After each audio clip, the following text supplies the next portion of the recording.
Hi Cancer!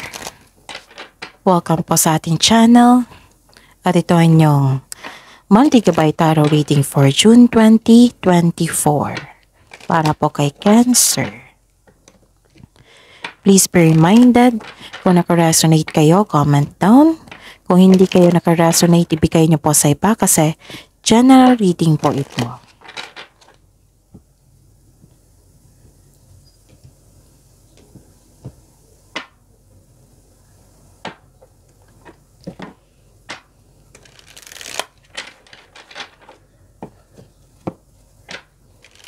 Gamitin ang reading na ito bilang gabay lamang.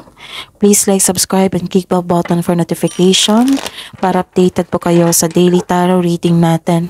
Maraming salamat po.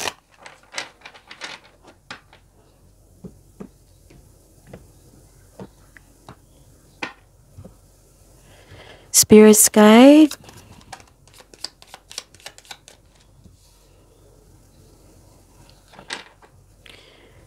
Spirit's Guide. Cancer po. Ganap ngayong June 2024. I need 2 cards po.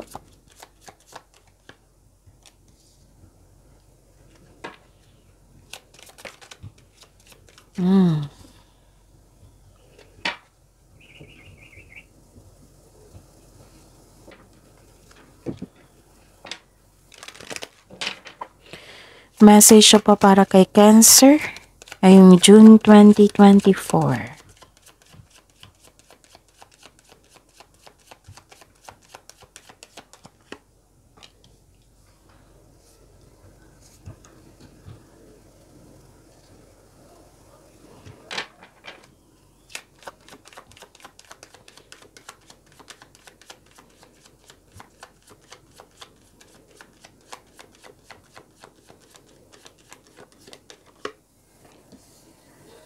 Okay. Cancer, ngayong June 2024. May nakita ko dito makaka-receive kayo ng good news. This is change for the better. May nakita ko ditong nanganak. May parating na bata. Pwedeng buntis. Pwede din kasal. May improvement po. May nakita rin akong promotion dito. And again, may makaka-receive kayo ng good news.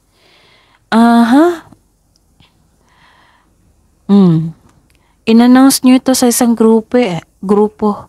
In-announce nyo itong balitang ito sa grupo at nagulat sila.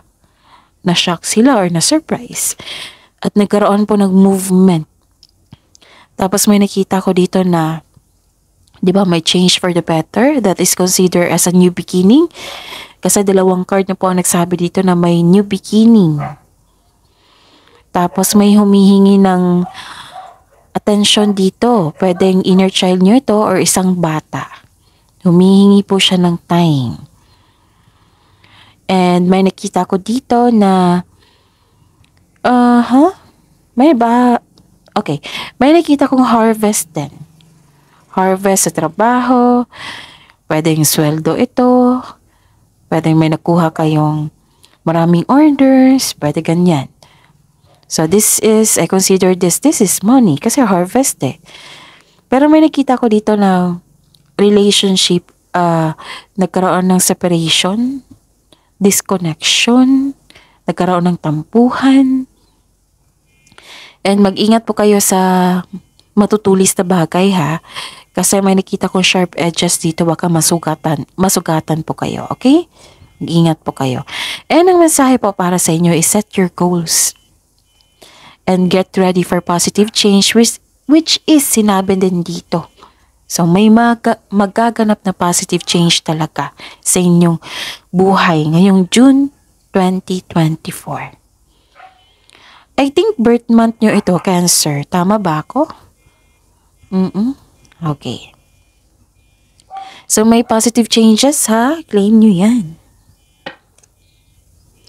Ano po ang energy ni Cancer ngayong June 2024? Spirit's Guide.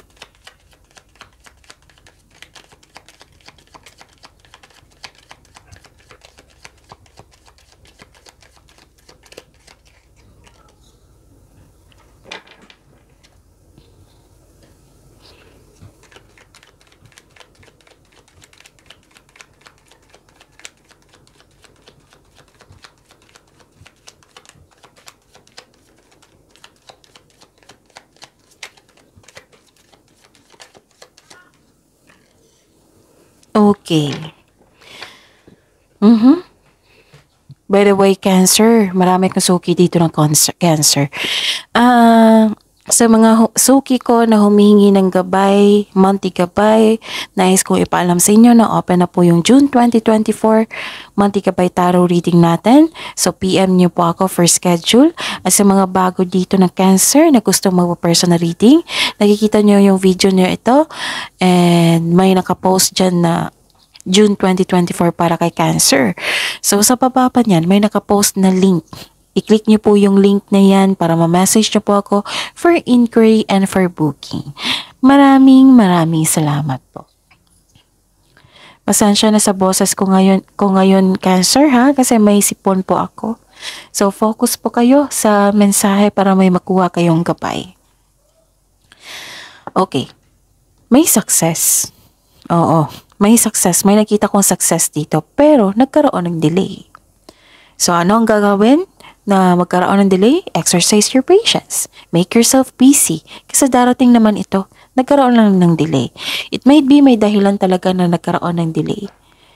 So, kailangan sana'y hindi kayo mainip. Matutong maghintay, intindihin. Okay? Kasi nakita ko dito some of you disappointed sa nangyaring delay. Pero don't worry, darating po iyan. The delay is all part of the process. Stick lang kayo sa plano nyo. Patuloy nyo lang po yung mga ginagawa nyo dyan.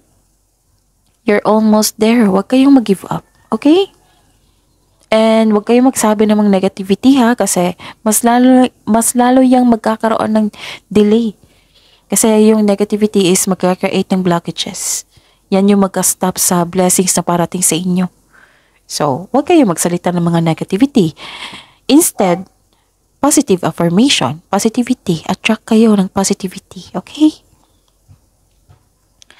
Ayun. May nakita ko dito na disbalance. Nagkaroon ng disharmony, hindi pagkakaisa. May conflict of interest. Naging impatient kayo. Dalawang card na po dito nagsabi na naging impatient kayo. Nagkaroon ng disbalance, nagkaroon ng unfair treatment, at problema sa pera. Nag-struggle ang ilan sa inyo sa changes dahil nag-look back pa sa past. So, ang advice po ng card na focus kayo sa present, huwag kayo mag-focus sa past. Para maganda yung future. Oo. May expectation kayo sa future. And please know that you are guided to find peace. Sabi po dito. Huwag kayong mainip ha. Okay?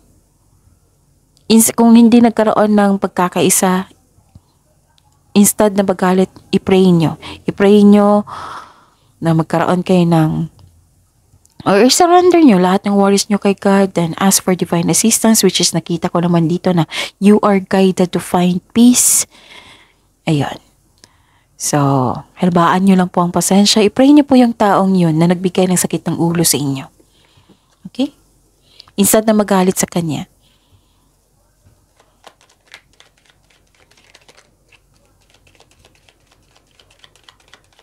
Spirits guide.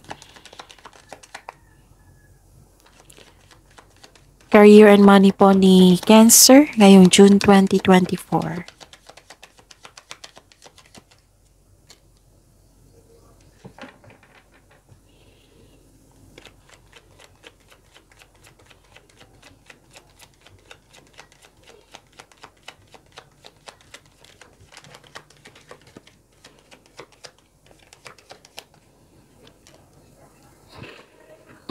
Huwag kayong mawala ng pag-asa. Kasi nangihina ka dito eh. Disappointed pa, nangihina pa. Huwag kayong mag-give up. Huwag kayong mawala ng pag-asa. And nakikita ko dito na some of you na stuck.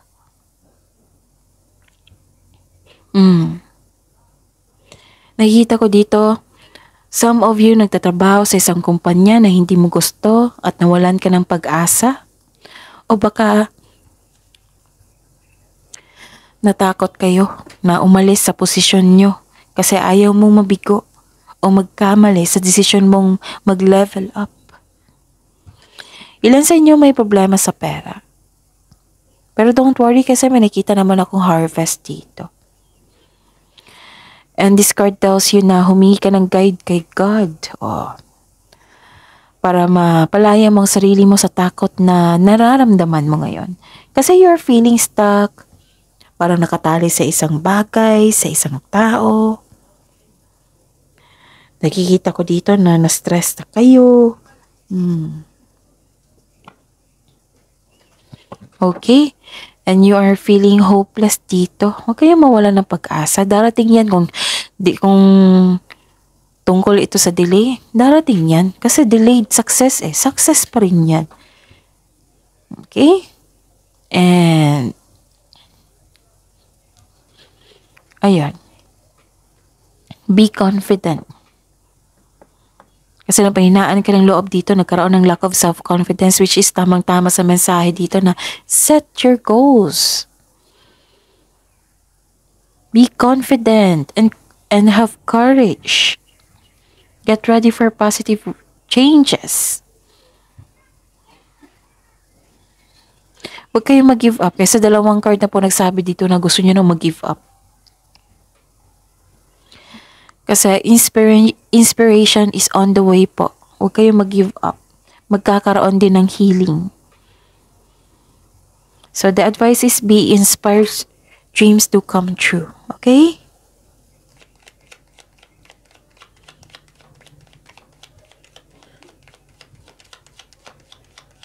Love life, self-love, partnership, and romance ni Cancer ngayong June 2024.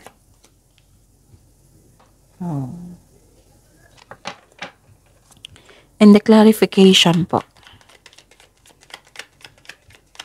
Baka pagod lang kayo dito sa trabaho.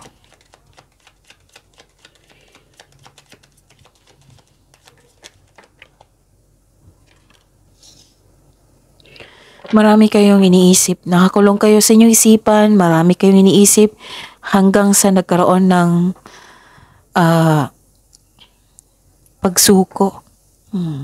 Ilang beses na lumabas dito na ang sabi ng card nyo na huwag kayong sumuko. Kasi barating na. Okay? Huwag kayong mag-give up. Baka nasaktan kayo, no? Pwede nagkaroon kayo ng toxic workplace dyan. Nagtiis kayo. Pero actually, sabi po ng card dito na kayo lang po ang makawala dyan sa iniisip nyo. Kasi kayo nag-create ng blockages So it might be ito yung dahilan na nagkaroon ng delay.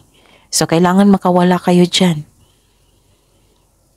Kahit nahirapan kayo, positive affirmation yung parati ko yung sinasabi sa inyo.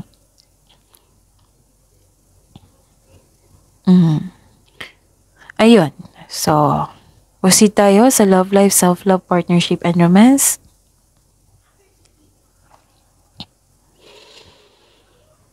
Nakikita ko dito na nahihirapan ka sa pag-move on. Naiirita ka sa delay.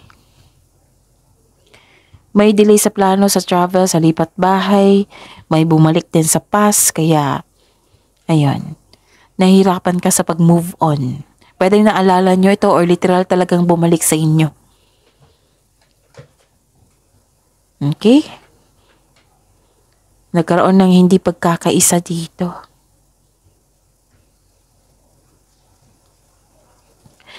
At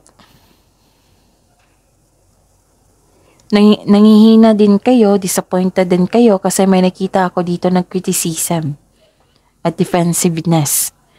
May nakita ako dito ng strong personality na ayaw makinig sa inyo. Maldita, maldito. Pero guarded ka. Ayaw mo masaktan ulit. Pwedeng wala kang imik ngayon.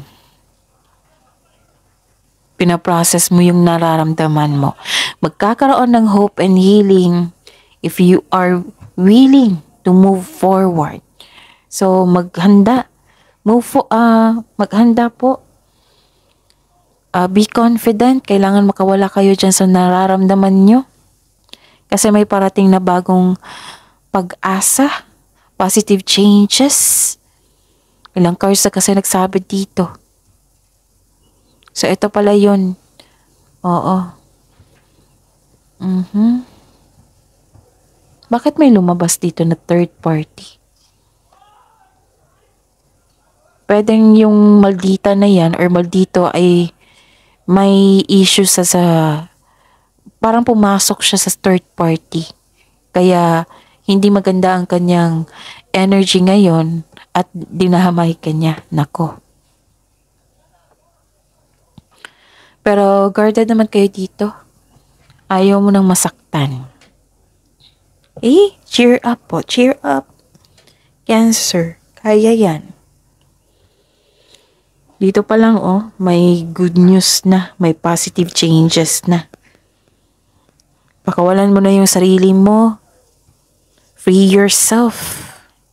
Kung overthinking yan, bigyan mo ng solusyon. Yung paulit-ulit na lang iniisip mo. Okay?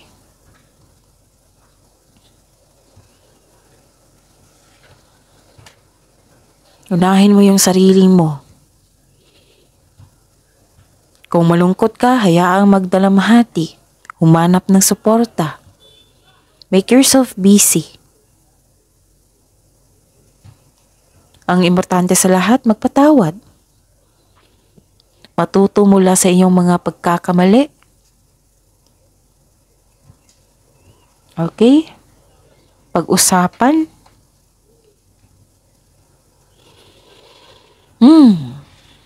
Okay. May nakita ko dito nag-overthink kayo. So, how to stop overthinking? Ang overthinking, paulit-ulit na lang yan. Bigyan ng solusyon. Paulit-ulit yung mga sitwasyon. Bigyan ng solusyon. Time for reflection yung pinaka-importante. Tapos, keep focus on problem solving. Kung hindi kayo makapag-isip ng mabuti, then relax muna. Change the channel. Okay? Tapos, research kayo sa Google, yung mindfulness skills. Nakakatulong yan sa inyo. Kasi overthinking can steal your opportunities and happiness Mas magiging sad kayo niyan, magiging disappointed kayo niyan. So, kailangan nyo makawala dyan. Okay? So, stop overthinking. Learn mindfulness skills. Schedule for time for reflection. Importante yan. And challenge your thoughts. Kung hindi kaya, then pahinga. Kung hindi mo kaya, kailangan mo ng kausap. Kung mahilig ka sa journal, then mag-journal ka. Ang ganda kasi ng journal kasi masuri mo yan. Kung ano yung punot dulo, kung bakit ka nag-overthink. Kung ano yung punot dulo, kung bakit ka nagkaroon ng problema. Okay? Deserve mo maging happy, Cancer. Huwag mo pahirapan ang inyong sarili. Focus kayo sa mind healing instead of suffering. Okay? So, tingnan natin kung may repeating number. Meron, 66. How about 8? 13, meron. Wala bang 8? Okay. May 10. 6, 6, and 13, 13. Okay. Dalawa po. 6, 6, dalawang 6 ha. At saka 13, 13. 1, 3, 1, 3. Okay. The spiritual meaning of 6-6 is a sign of harmony, pagkakaisa, na magkakaroon ng balanse, love, and healing. It indicates that the universe is responding to you and guiding you towards spiritual growth. May pagbabago po dito sa career and relationship, sa personal growth niyo po and health. This is harmony, balance, love, and healing. Okay? Kasi nahihirapan kayo dito. So, nagkaroon ng blessings about balanse, pagkakaisa, at healing. And itong 1313, 1313 po, is an angel number. It is a combination of the spiritual number of 1, 3, repeated twice. So this is all about life, abundance, spirituality, and creativity. So busy kayo. Wow. So, hindi coincidence ha kung may nakita kong 1313 sa inyong cards dito. This is likely a message from your guardian angels in response to your prayers. Wow. So, that is your reading for this month, June 2024, Cancer. Please like, subscribe, and click bell button for notification para updated po kayo sa daily tarot reading natin. Maraming salamat po.